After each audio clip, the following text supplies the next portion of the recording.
we're going to be able to fix all the problems that you have in the whole wide world. Just kidding. There are 3 that we are going to focus on today. We are going to focus on the time thing, the lead thing, and the conversion thing. So if any of those seem like they would be valuable to you, please let us know in the chat, yes or no. No, and I'll just have to make up something on the fly. So let me know, put it in the chat, Y or N. This is valuable to you, either fixing the time thing, fixing the lead thing, or the conversion thing. All right. Well, man, you are in luck.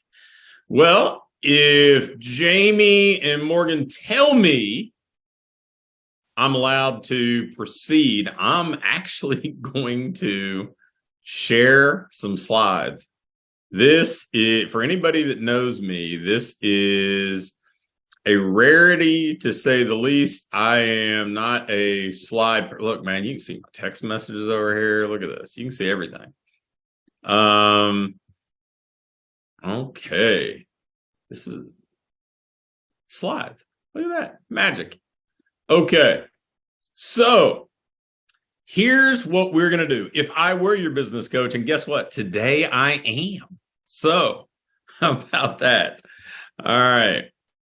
No shortage of potential problems to fix when it comes to owning and operating a fitness business. So let's work on 3 of the most common ones. In fact, I would tell you the 3 most common ones. The first is time. And if you can't get control of your time, the odds of you getting control of much else are slim to none.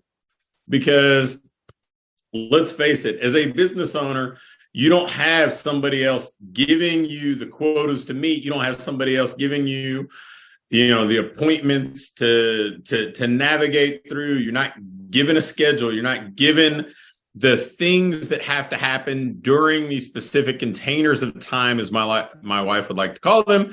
You have to figure it out yourself. You have to take personal responsibility, and sometimes that can be tough. So the first thing that we do is we establish our targets, our 6-week game plan. Now, I prefer 6 weeks over things like, quarterly or 90-day cycles, and I've done them all. And if it works for you, if the 12-week year works for you, if the 90-day year works for you, all these other programs, great. I prefer 6 weeks because, frankly, especially coming out of the pandemic, I didn't feel super confident in my ability to forecast things that far down the road. I wanted to be able to look at something and say, I have some real confidence in what my availability or capacity is going to look like over the next 6 weeks, what market trends are going to look like over the next 6 weeks, what I've already committed myself to over the next 6 weeks. So that's why we choose 6-week game plans. Now, in my opinion, we need to set out our targets. That's why they're at the top here, right? Target monthly revenue, the target number of leads, the target number of conversations, conversion opportunities, new clients, all that stuff. We need to know where we're going. And if you don't know what those numbers look like, then it's going to be really hard to consistently see progress. So, we want to be able to say, hey, you know what? Right now, I've got 50 clients. By the end of the next 6 weeks, I'd like to have 60 clients. So I know I've got this gap to bridge of 10 new people. Then it becomes much simpler to reverse engineer how we're going to get there. It sounds simple, but make no mistake, very few people do it. Most people wake up and just kind of sustain what they have. So 6-week game plan, we identify the targets, these metrics that we want to pursue. And then we identify business and personal goals. Now, I'm very much an advocate of doing both and doing both at the same time, because as a small business owner, anything that you're thinking about business-wise is going to impact you personally. Anything going on in your personal life is going to impact you from a business standpoint. So if you are not sensitive to the way that both of these things have to work in harmony together, you're going to set yourself up to fail. So identify the goals. Goals should be realistic. They should be motivating. They should be this wonderful kind of balance. Should be something that inspires you to work towards it, but not so unrealistic or outlandish that you feel like 3 days in, you've fallen off track and there's no hope of getting back on pace. So we do goals that we feel like we can accomplish in the next 6 weeks that are going to move us towards where we want to go. Then we break them down. We look at action steps, things that we're going to be able to do that get us into motion. Ideally, we need to have at least 3 action steps. Now, don't overthink the action steps. Don't try to make them perfect, because if you do, you're going to get stuck. Let's face it, most of our goals are things that we've not yet done. Sometimes we have goals that we're trying to get back to, so we know how to get there. But other times we have goals that are a little bit beyond where we've already been. So anything that we're talking about an action step is a little bit of a hypothesis. We're thinking, yeah, this will probably help, but we don't know. Totally fine. You need some things to move on, to get in motion. And then we always finish with what we're going to do in the next 72 hours, because motion creates momentum.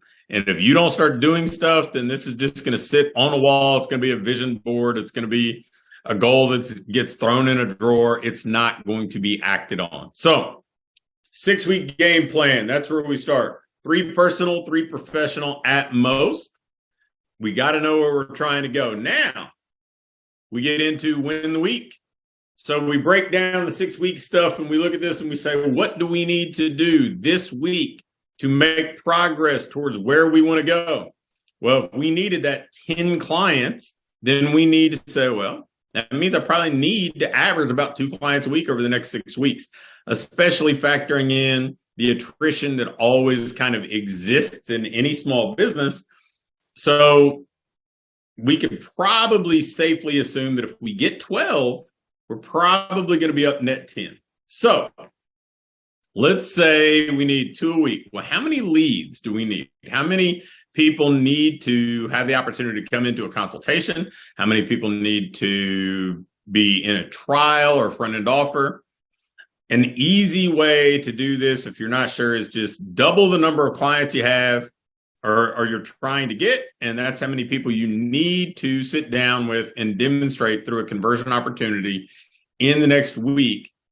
You do that, you should probably be A-okay, right? Now, there are going to be exceptions, clearly, but on average, if you need 2 new clients, you need to be able to demonstrate how you can help with at least 4 new people, okay?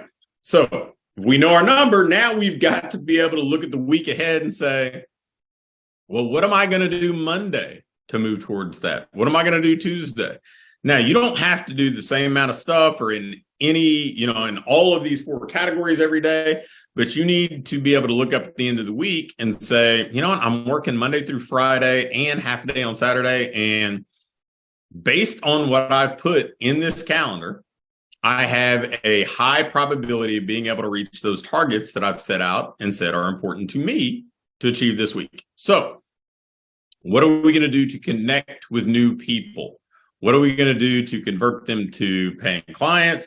10-minute sprint in our world is basically that wonderful little window of time that if you feel like, hey, my plate is full, I don't have the bandwidth to go to a networking event or to go create this new landing page or send out these emails or whatever else, we can all probably squeeze in 10 minutes. And if you're watching this is longer than 10 minutes. So I'm guessing that that is true. You can reach out to people. You can say, you know what, I'm going to text all these unconverted leads, or I'm going to reach out to my connection database, or I'm going to reach out to 5 of my existing clients and ask them for referrals. But we set aside 10 minutes, so we're always in forward motion. And then upgrades in our world are fun things like, asking clients if they want to renew, prepay, upgrade their program. We want to make offers for cross sales. We want to ask for reviews. We want to ask for referrals. So all that fun stuff, but we will get into that in a bit. That comes a little bit later in what we're covering today. All right. So Maybe on Monday, you've got time to queue up your 3-time-a-week emails and they go in the convert section. And maybe that and a 10-minute sprint's all you have the capacity for. Tuesday, maybe you're going to go to a networking event and that goes in your connect bucket there. And you're going to ask all your clients to get on your Google page and give you a review. Like, basically, we want to slot stuff in to know when we have these available containers of time, how we're going to specifically use it to reach our goals. Because there are certain things that we have already committed to each and every day, each and every week. And that could be training sessions with clients. It could be program design. It could be picking kids up at school. It could be taking kids to baseball practice later today, like it is for me. And those are things that you are already committed to. So we have to be a realist. Those times are taken. If all you have left today is an hour, don't say, I don't have enough time. Figure out how to use that time to the best of your ability to reach your goals. Now, at the end of the week, we review. We put in our weekly actuals. Hey, did we hit our targets? Did we exceed them? Did we fall a little bit short? It is what it is. It's 1 week. It's 1 out of 52 over the course of the year, but we need to know because we want to use that information. We want to celebrate the wins. And most weeks there are wins, but most weeks we don't celebrate wins as business owners. We have to change that. Then we need to look at what worked. We need to say, okay, you know what? The stuff I did for follow-up, the convert stuff, it worked great. I didn't generate enough leads, so I need to figure out how to do better with that next week maybe. And that's the learn stuff. The learn is, hey, what are we going to do better? We're in constant motion. We're in constant evolution. Business is about like this wonderful balance between consistency and adaptability. So you have to stay the course if you want the compound benefit of a lot of the work that we do, sending the 3-time-a-week emails, the reaching out to connections, the building the audience, all that stuff. It's just like fitness. One workout is not going to transform your body, right? One day of eating healthy is not going to change the way you look dramatically. But if you do it over time, it compounds. So we got to have the consistency, but then we also have to be adaptable and understand that, hey, you know what? Maybe something I tried wasn't a great fit for me and my business. Then I've got to be able to move. I've got to be able to shift and find something that works better. So that's winning the week. Now we break it all the way down for what are we going to do to win the day? First thing, what are the 3 things, my priorities? What are the 3 wins for the day? So if we accomplish these, we have knocked today out of the park, okay? And that needs to be based on what we're already obligated to, because you see down on the left, we've got our daily schedule. If you say, okay, you know what, I'm training people at 6, I'm training people at 7, I'm training people at 9, I'm at 10, I'm busy at noon, I have something else at 5, 6, and 7. Maybe you don't have tons of time to do these big, hey, I'm going to redesign a complete funnel, I'm going to learn Facebook ads and deploy ads. But what can you do today? What would be a win? If you accomplished something today, what's a win? And so every day we need to have, what are the 3 wins we need to make today a success based on the reality of the time we have available, the capacity that is available to us.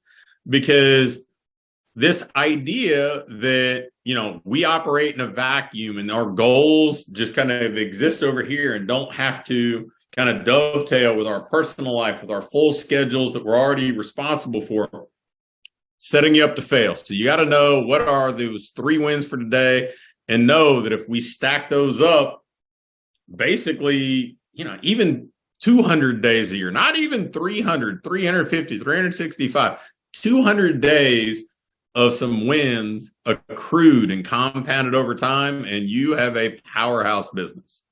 All right, so after we get past the priorities, those are the us stuff, right? Then we get to the additional tasks. Those are the stuff usually everybody else is asking us to do. So you have to be able to delineate between the two. We've got obligations to meet where we are, to fulfill the responsibilities we're already committed to. We've got our priorities, and then we have the additional stuff.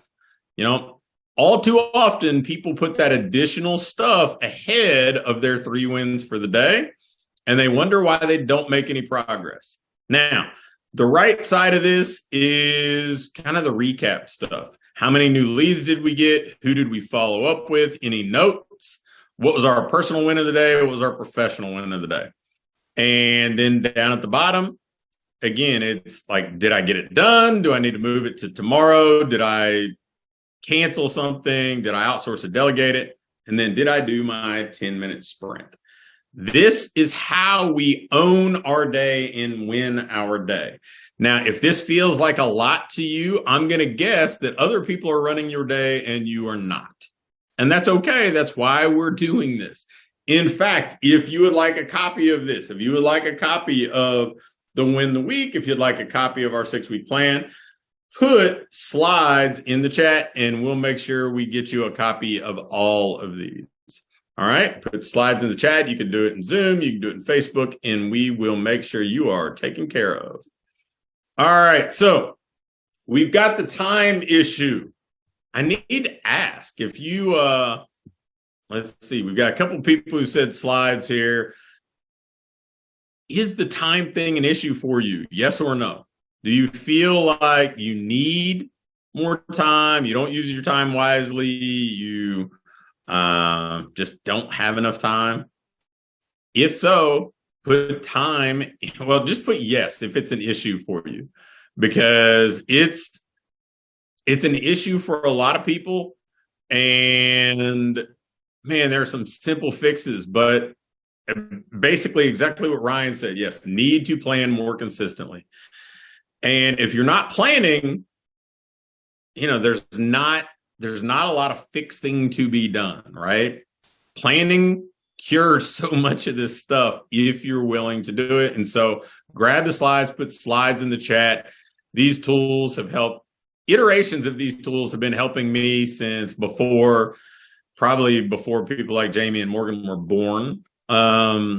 So yeah, that's it. It is so important. Now, fixing your lead generation issue. So many people in our industry say, I need more leads. That's the bottleneck. That's the thing holding me back. So basically, we need to know how many leads we actually need to have first and foremost, right? So if you have a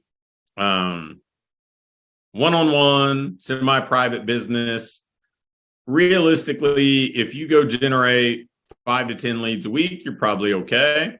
If you have a small group business, if we're looking 10 to 20, that's probably about right. If you're a large group business, you probably need to be above 20 leads per week to keep the pipeline full for a healthy, robust, successful business.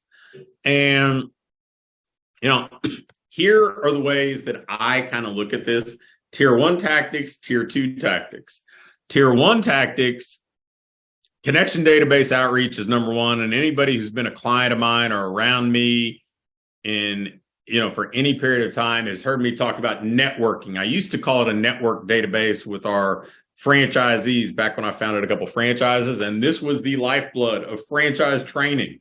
And I watched people go from 0 to 50 clients in 90 days. Just month after month, we would see new people come through the pipeline and do that all based on their connection database or their master networking database, whatever we called it then. But for me, connection database, probably the word connect really kind of rang true with me because it is an action word. Like I need to connect with somebody. I need to go proactively connect with people. If you're not reaching out to the people in your life, whether they're on your cell phone, whether they're social media contacts, whether they're neighbors, whether they're people who are parents of kids who are on your child's sports team or in their class or whatever else, you're stepping over dollars to pick up pennies. These people already know you. Hopefully they already like you. And if they don't, then maybe you should fix that or something. And those are the easy people to start with. We don't need to go to cold traffic. Cold traffic always converts at a lower rate than warm traffic. People that know you are warm traffic. So start with connection database outreach. do simple things to invite them to either experience what you do or at least join your email newsletter or free Facebook group so you can follow up with them in a leveraged way. Second, running ads. Super simple, right? There are all these social media platforms available to us. Run paid traffic. If you have the budget for it, run paid traffic, because that's almost like this little robot employee working for you 24 hours a day to put your stuff in front of other people, right? And you get to choose who those people are. So it's a pretty cool little robot. And then the ad to a partner audience with a lead magnet. Now, a partner audience could be a strategic alliance partner. It could be some other, like, a different media outlet. There are plenty of local media outlets that you could run ads to. But basically what we're trying to do, all of these ads are going to lead magnets because we want control over our ability to follow up with people. So many people try to sell on that first commercial that they're putting in front of somebody, even though it's an interruption in those people's lives. They weren't expecting it. They're not looking for it. So our job is to get those people into our ecosystem so we can follow up with them. So we have control over that. And maybe most importantly, so we don't have to pay to reach them again. Because every time you run an ad, they click, it costs you money. But if we get them to opt in, it doesn't cost us money, or at least fractions of pennies, to send them emails or follow up in that way. All right, attending a networking event and collecting contact information. Again, face-to-face, belly-to-belly type of stuff is always the most direct route to building relationships. All too often, we miss out on the opportunity to just talk with somebody and accelerate the growth of that relationship.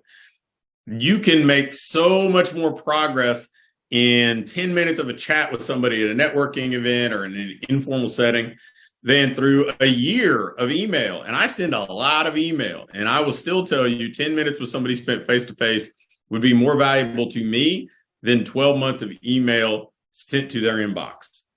And then public speaking, which is essentially leveraged networking, right?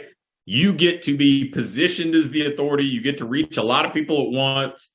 And so you get a lot of that kind of in-person connection. You get the authority. You get to demonstrate your expertise, but you get to do it in a very leveraged way. So that's tier one. We should be doing that stuff. And if you don't have the budget to do the stuff in the middle, focus on the first one and the last two.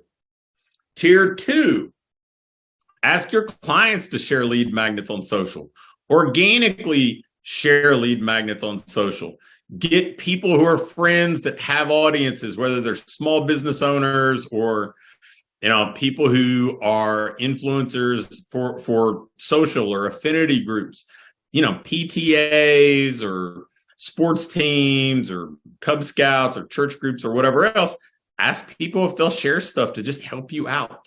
Plenty of people will. And yes, it's a favor. Cool. Do something nice for them in exchange, right? Don't let asking other people to support you slow you down.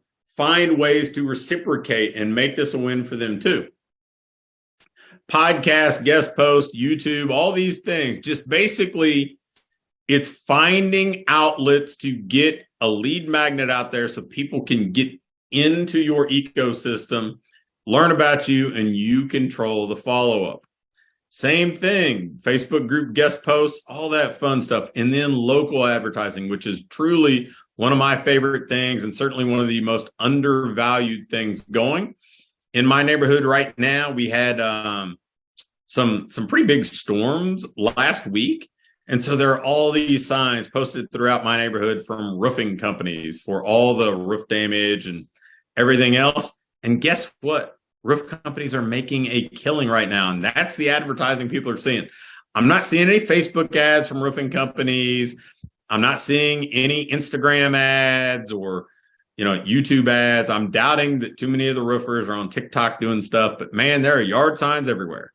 So if you want to be in front of your target market, it's not confusing, not challenging. You know who these people are. You know stuff about them.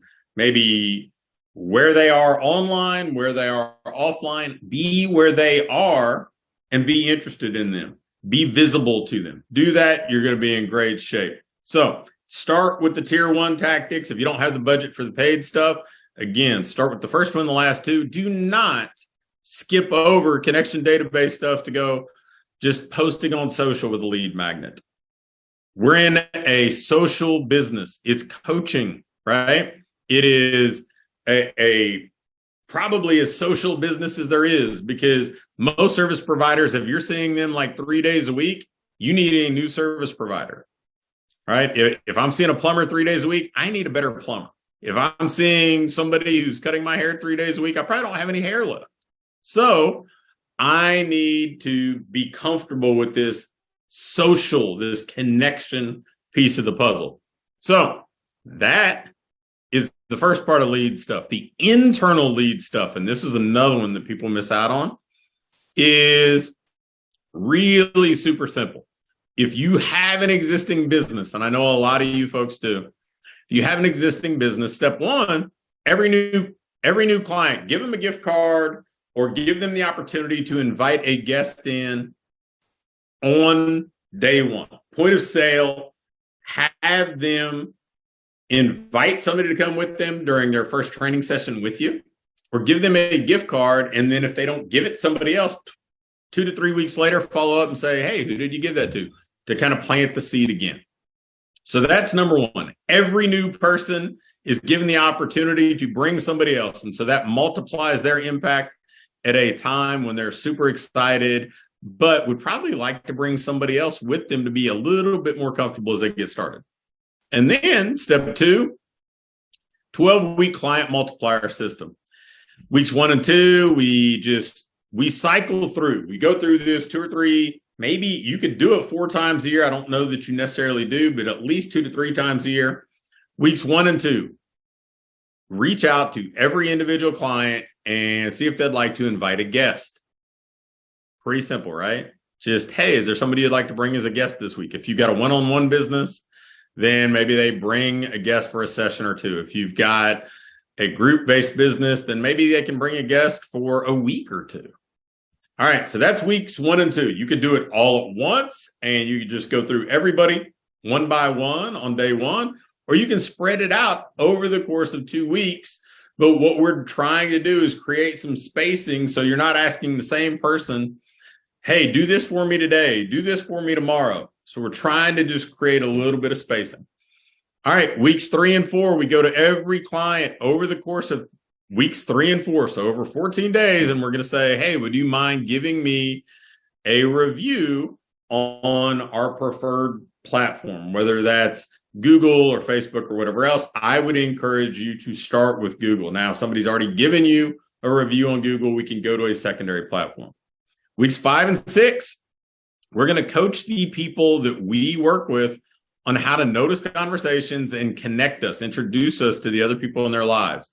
Because like right now, as we're going through this training, I mean, it's March. We're going to have people thinking about spring break. We're going to have people thinking about summer vacation. So we teach our clients, hey, if you hear people saying they want to get ready for spring break or for vacation, do me a favor and introduce me to that person. Just shoot me a text and I'll be happy to send them blank, right? So now you get to make your client feel kind of like they're a little bit of a big shot, right? Like, hey, I can just text my person and they'll send this thing to you. You know, I've got that kind of swagger. I've got that kind of influence that my coach is kind of on call and be happy to help you out and take care of you. All right, weeks 7 and 8, we distribute gift cards to all of our clients and we tell them hey, do you have somebody in your life that you think would enjoy this? You could also say this gift card is good for this upcoming challenge we have going on or upcoming program or something like that. Weeks 9 and 10, we just make a post of a lead magnet or some other piece of content that we think has a lot of value. Ask our clients to share it on social media. Weeks 11 and 12, we do what we call ask for advice. Ask for advice is basically just connecting with somebody and saying, hey, Morgan, you know what? You are an absolutely awesome client for us. I would love to get your advice on something. We're trying to connect with a few more people that are really a lot like you. They're people that come in, they have good energy, they support everybody else in our community. Obviously, they love being here and they get results. I would love to get your advice on how we might be able to connect with more people like you, where we might be able to find them, what they'd be interested in. Notice I didn't say, who can you introduce me to? Because we already do that. We already have that. So this is a different way to do this, where we're saying, I would love your insight, your expertise. And then step 3, we just do periodic events throughout the course of the year, whether it's a partner, bring a friend challenge, a bring a buddy week, a charity event, but it's something that we're promoting internally, internal signage, internal emails, broadcast stuff, make it a big deal, make it an event. All right. So those are the things that we need to have in place from a lead generation standpoint. Now, any one of these, you may say, yeah, I already do that. But my guess is if we look at the last worksheet and this worksheet, you're not doing all of them. So where are some gaps that we can go to improve the results that we're getting? And again, if you jumped on late, if you would like the slides, if you'd like all these worksheets that are on the slides, just put slides in the chat and we'll make sure to give you a copy. All right. Fixing your follow-up and conversion issues. Now, everybody tells me what they need leads. In fact, I'm going to ask, like, Jamie and Morgan kind of run things in our Facebook group. Is it fair to say that at least 2/3 of the people, when we ask them what do they need help with or what do they need most, the answer is leads? 100%. Yeah. So here's the trick. They're probably not accurate if we get under the hood in their business. Now, every business is different, so individually, people may be accurate, but I'm going to tell you that after doing this for almost 20 years, people don't do nearly as well with the leads they have as they usually could. And so if that is you, if that's something that maybe is happening in your world, maybe you have some people on an email list or in a Facebook group, or they're part of your connection database, and you're not quite getting enough of them to become clients, then let's dig into how we can follow up and convert better. So the first thing that I would tell you is your onboarding stuff is essentially like your welcome mat, right? We need to make this wonderful, welcoming environment for somebody. We need to send them a welcome email that is more about them than it is about you. They need to know they're in the right place to help them achieve their goals and solve their problems. Sure, you can talk about you, but only through the lens of how it's valuable and important to them. This is not your resume. This is not your LinkedIn profile. This is, hey, this is what's in it for you. I am so glad you're here. Here's how we can help. Then the next thing that we want to do is engage people in some sort of interactive setting, because we want to move somebody from this one-way conversation where it's, hey, you opted in, now you're just getting stuff from me, to let's have a conversation. I want to know more about you. I'm interested in you. So we want to find ways that we can get them to connect with us and get in a two-way dialogue, right? In this interactive setting where we can learn more about who they are, what's important to them, where they are, and kind of which stage of the journey. Now, this can be super simple. This could be, hey, thanks for downloading, my healthy nutrition guide. Are you already eating healthy, or are you just looking at getting started? Right? So now I've given them multiple choice. It's not a hard question to answer, but they're engaged. They're in a conversation with me. I'm a real person. I'm not just some robot on the internet, right? Plus, it's going to help your email deliverability, because Google sees that, hey, wait a minute, this person was interested enough that there's a conversation. Now, after that, we have what I call hot button emails, where basically we're talking about the three, and you notice like hot button 1, 2, 3, we're talking about the three things individually that seem to be the most common hot buttons, either things that are important to your prospects, either the things they're trying to solve or the things that they consider obstacles or the desires they're trying to reach. We want to talk about those things. We want to say, hey, I understand you. This is, this is a problem. This is how we solve it. Now, it could be social proof of how you solved it for somebody. It could be tactical. This is how you solve it. Or, it could just be a story of your own experience with that thing, right? It doesn't really matter. We just need to make sure they know, again, they're in the right place and we can serve as that bridge from where they are to where they want to be. Then we're going to make an offer. That's what the engagement thing is here. The next step, we're going to make an offer and we're going to say, hey, I'm getting ready to take on a couple new clients for this program or to achieve this result. Would you be interested in discussing to see if it's a fit or something like that? Then we go back, we do one more hot button email, and then there's a simple 3-day promotion for whatever your kind of evergreen offer is. Give them some reason to buy now, a discount, a bonus, something. That's onboarding, and that's super simple and choreographed. Now, can we make it better? Sure, we can do a lot of things to make it better, but unless you have something, doesn't have to follow this outline exactly, but if you don't have some on-ramp to an experience with you that puts your greatest hits out in front and invites people to connect with you, fix that before you figure out, well, how do I integrate Messenger and how do I do text and how do I do all this stuff? Build this out. Then, in my opinion, go to text next, and then move to Facebook and figure out how you can build a follow-up there as well.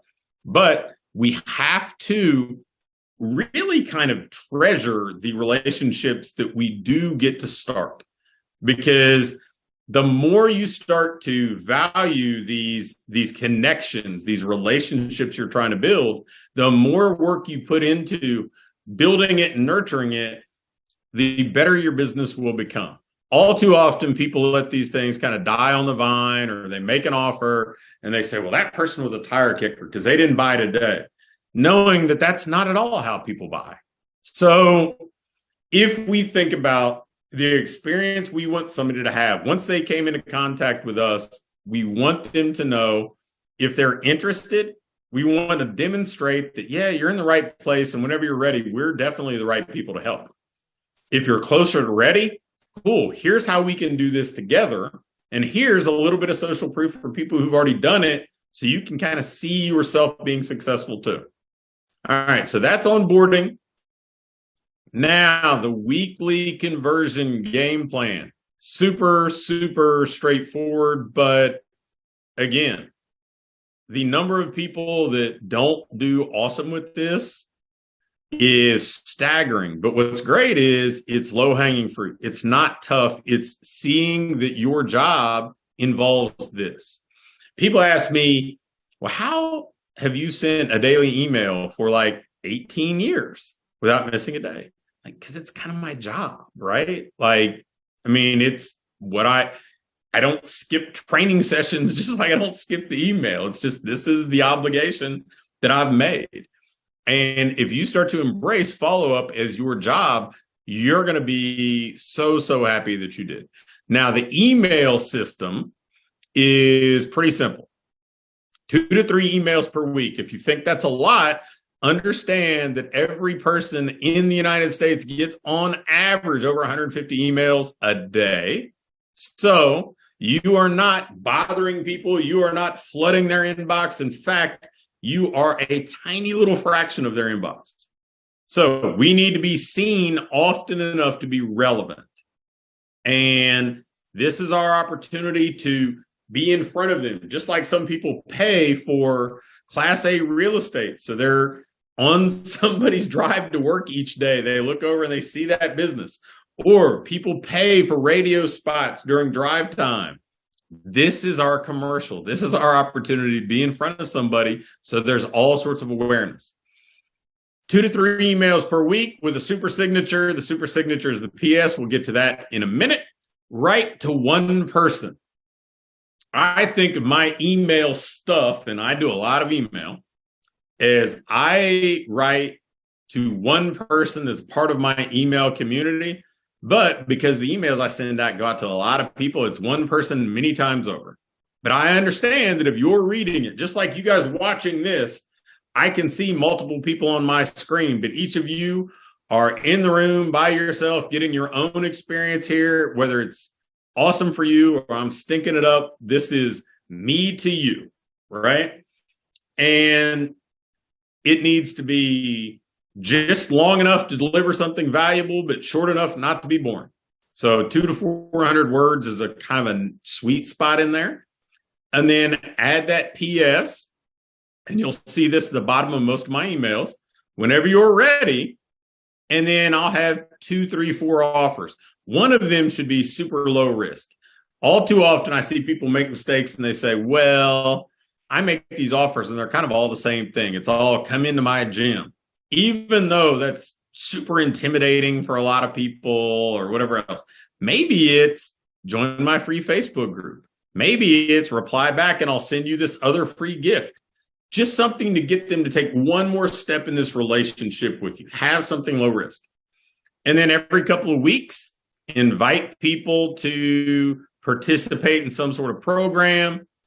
And then every 6 weeks, have a deadline-driven offer. Deadline-driven means there's an enrollment closing, there's a bonus added, or there's a discount. Have some sort of incentive to get people off the fence. That's the email system. The Facebook group system. You see what we do, right? Super simple.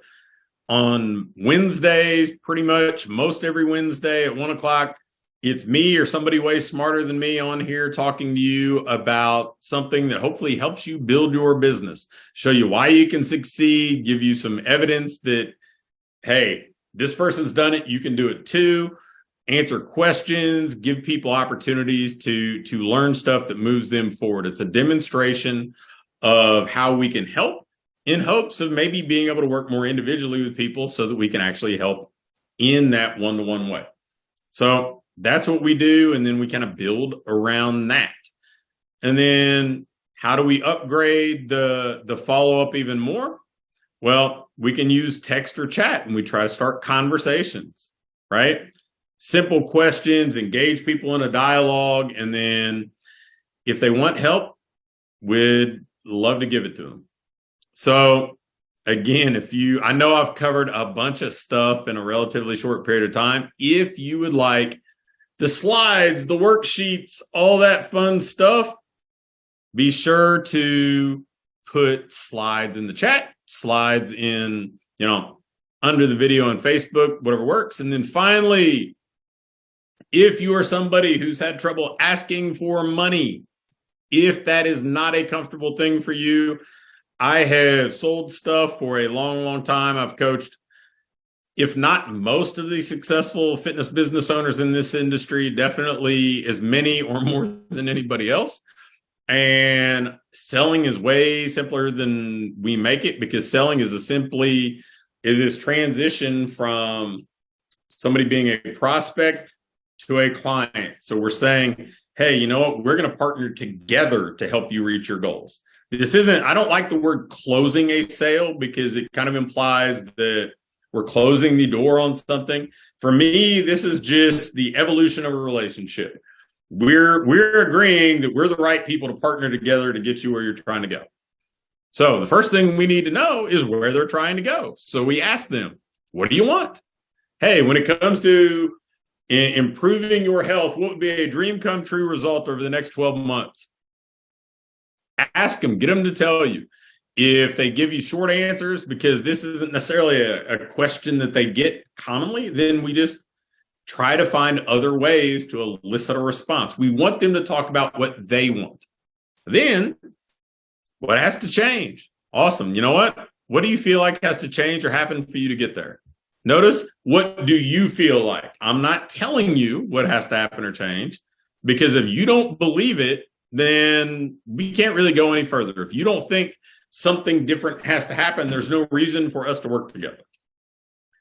Now, once they've said that, we're going to present our programs. Great. Here's how we can work together to help you accomplish whatever they said in step 1.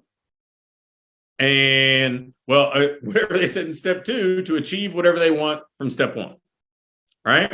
If you think you need more accountability and motivation, here's how we are going to provide it so you can have this outcome.